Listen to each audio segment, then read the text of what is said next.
My fiancée shared a post saying she was going to have him undergo a lie detector exam prior to our marriage. If he truly cares for me, he shouldn't have any secrets to conceal.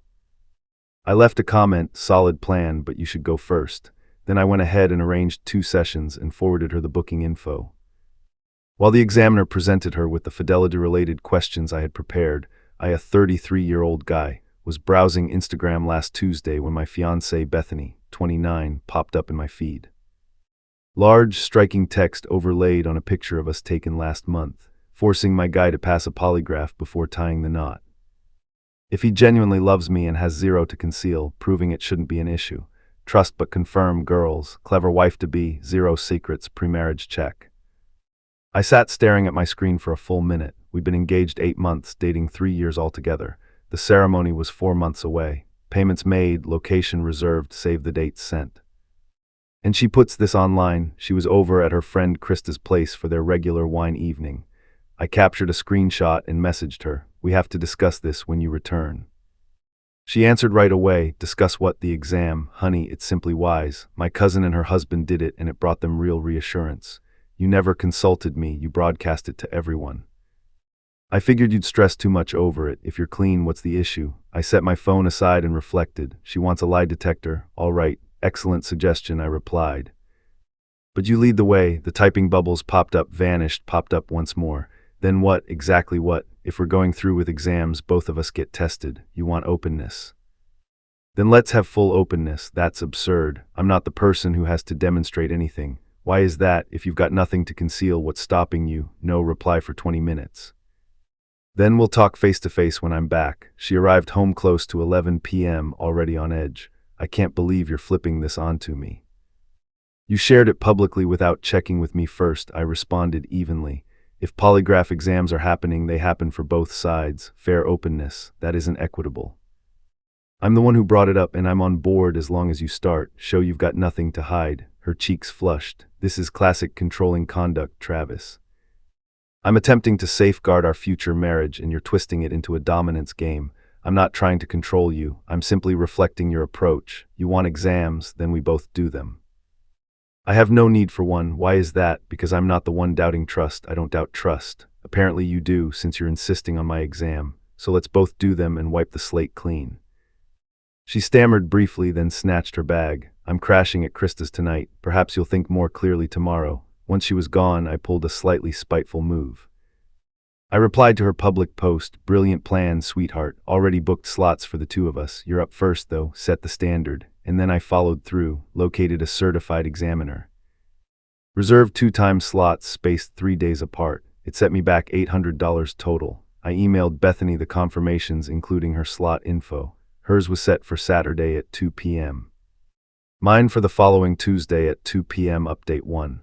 Bethany completely freaked out upon receiving the email. She rang me at the office Thursday morning, yelling furiously.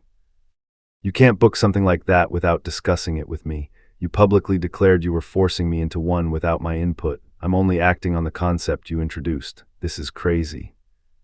I'm not going through with a polygraph. Why refuse? You've got nothing to conceal, correct? That misses the point. That is precisely the point. You wanted proof of my honesty.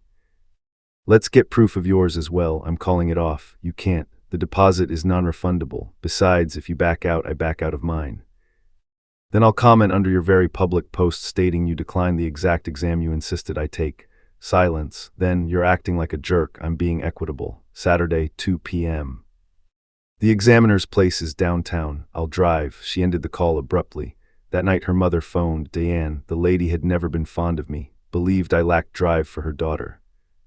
Travis, Bethany is extremely distressed, I'm aware. She doesn't wish to undergo the polygraph she publicly called for. Well, she never intended for herself to do it. It was aimed at you. True, but if we're examining honesty and loyalty, it makes sense for both to participate for the sake of our union. That's outrageous. She has always been completely loyal to you. You, however, me, however, what? Silence. Well, I have no idea what you might have done, precisely. Nobody knows, so let's examine both and eliminate any uncertainty. She sighed loudly and disconnected. Saturday arrived. Bethany hardly uttered a word to me all morning. She attempted to say she felt ill. I offered to postpone, but warned I'd still drop mine and explain why publicly. We drove to the examiner in complete quiet. The examiner, Paul, seemed mid-50s. Former police, now handling business and personal polygraphs, extremely professional. He outlined the procedure, the inquiries, the mechanics. I had provided questions beforehand. Typical relationship ones. Have you engaged in sexual activity with anyone else while we've been together? Have you developed romantic feelings for anyone else during our time together? Have you been dishonest about your location or companions? Have you concealed significant debts or major secrets from me? Is anything currently hidden that could jeopardize our marriage? Bethany entered the exam room. I remained in the waiting area. The whole session lasted roughly 2 hours, including prep and questioning. Afterward, Paul summoned me to his office. Bethany sat in the waiting area, face ashen. "Mr. Travis, I'll be straightforward. Your fiancé displayed strong signs of deception on several items." My gut sank. Which ones specifically? He displayed the charts, the initial query, regarding sexual contact with others, obvious deception signals, the one concerning dishonesty about locations, deception present. The question on concealed matters, strong deception. What does that indicate? It indicates she was not truthful on those particular responses. Polygraphs aren't flawless, but the patterns here are quite distinct. I suggest you have an honest, serious discussion with her. I settled the remaining fee, stepped into the waiting area. Bethany was in tears. "Let's head home," I murmured. In the vehicle, she spoke before I could. "The machine is mistaken. Those devices aren't dependable." I answered honestly, yet it flagged me as deceptive. "Bethany, what is it? Please just be open." She stayed silent for ages. Then, it happened only twice, and it occurred prior to our engagement. Ice ran through me. "Twice of what?" "There's this colleague at work, Cole. It was 2 occasions, but that was before your proposal. It shouldn't count." "When exactly before the proposal?" "Roughly a month prior. I had proposed 3 years and 1 month earlier. A month before that moment, we discussed cohabitation, mapping our life ahead, while she'd been collaborating with him the entire period. It held no meaning, purely physical. I picked you, Travis.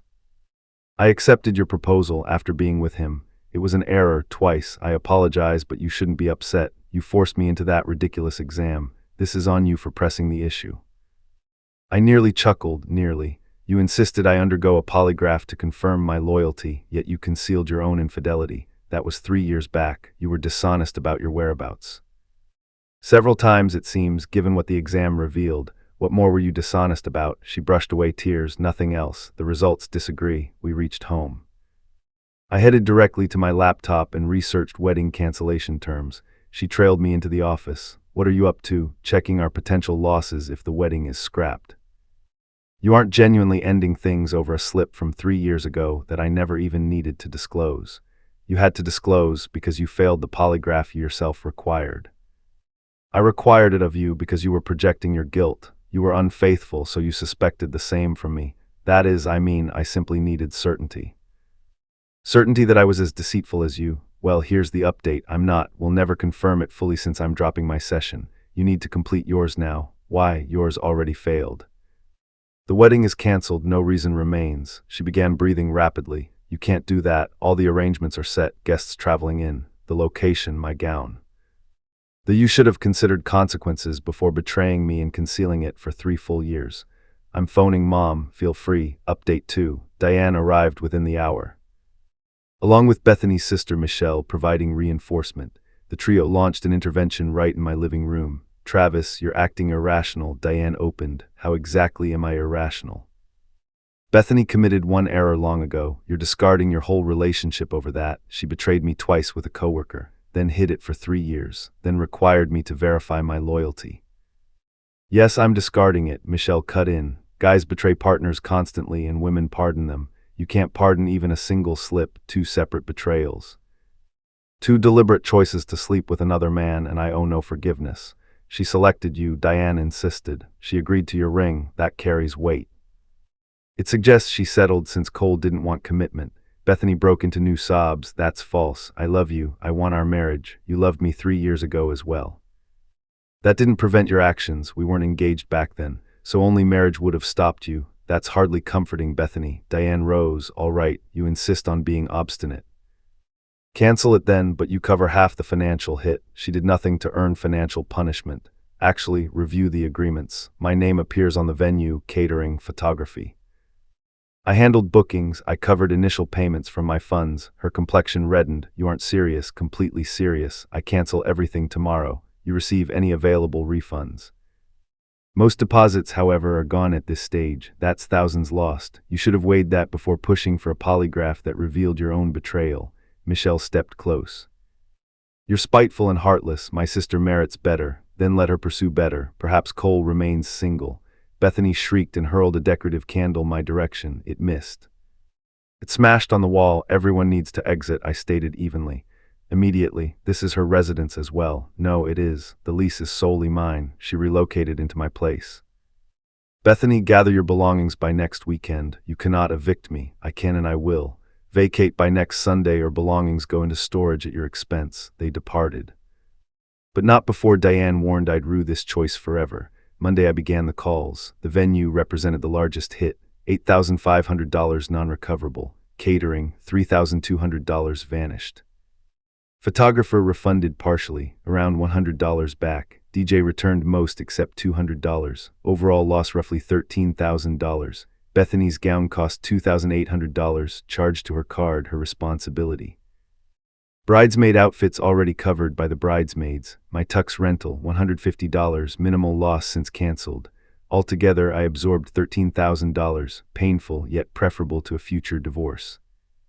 Then matters turned chaotic. Bethany updated her original Instagram post. Update, my former fiancé couldn't face accountability. Ended our wedding because I requested honesty from him. Bullet dodged. No reference to her own exam, no explanation of the actual cause. Her comment section overflowed with encouragement. You deserve better, men suck, he didn't deserve you. A cousin of mine spotted it and rang me. Bro, what went down? I explained the facts. She requested permission to share. I agreed, asking for discretion. Within a day, the genuine account spread. My cousin avoided names, merely a guy's fiancé insisted on his polygraph. He required hers first. She failed, confessed infidelity. Now she's portraying herself as the victim publicly.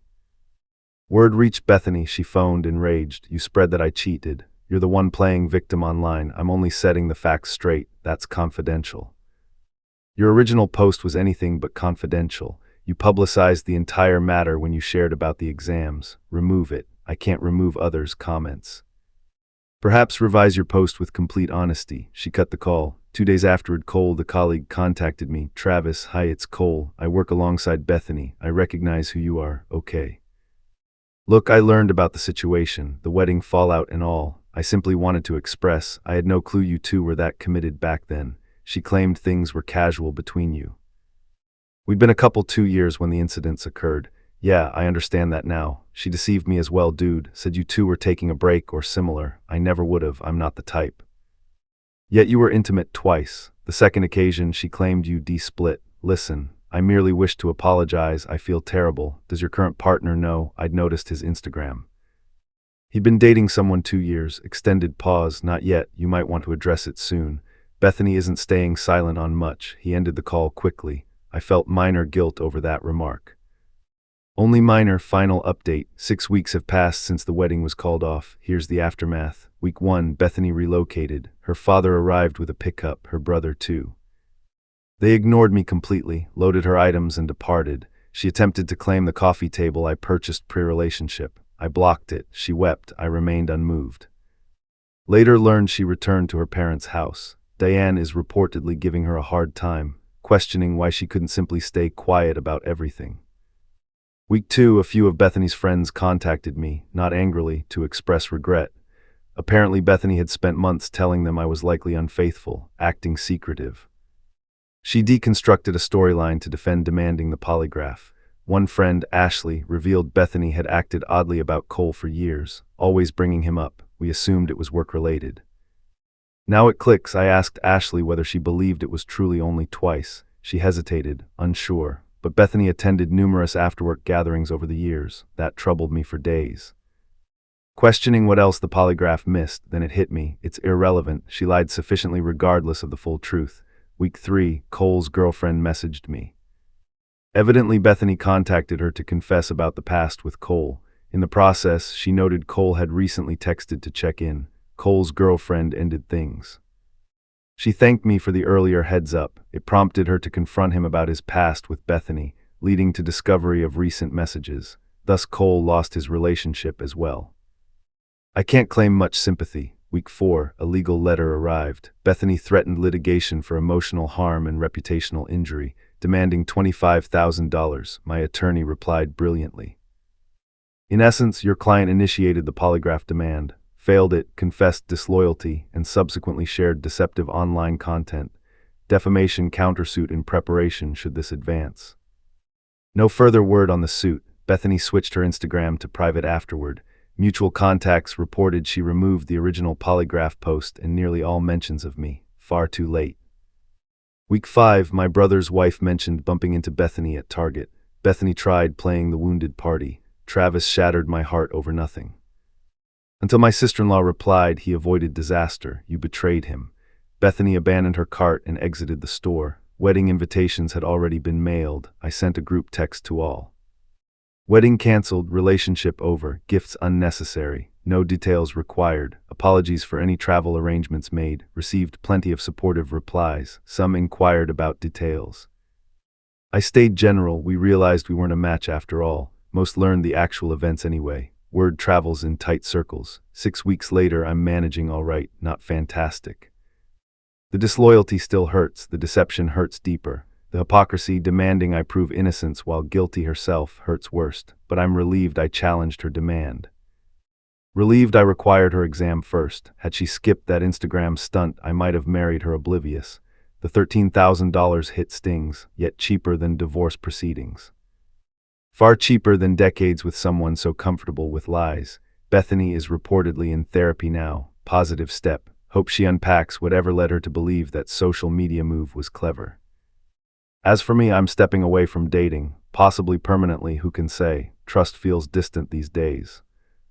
At least I'm not preparing vows with someone who would betray me then insist I verify my own fidelity. The irony still brings a wry chuckle now and then, in a pained, this is reality sort of way. Someone wondered if I regret insisting she test first, not for a second, best $400 investment ever. Spared me years of doubt, partial truths, discovering years later, with children involved, that my spouse had deceived since before the engagement. The polygraph was her suggestion. I simply ensured it fulfilled its true function, exposing reality. She craved transparency. She received it, just not in the manner she anticipated.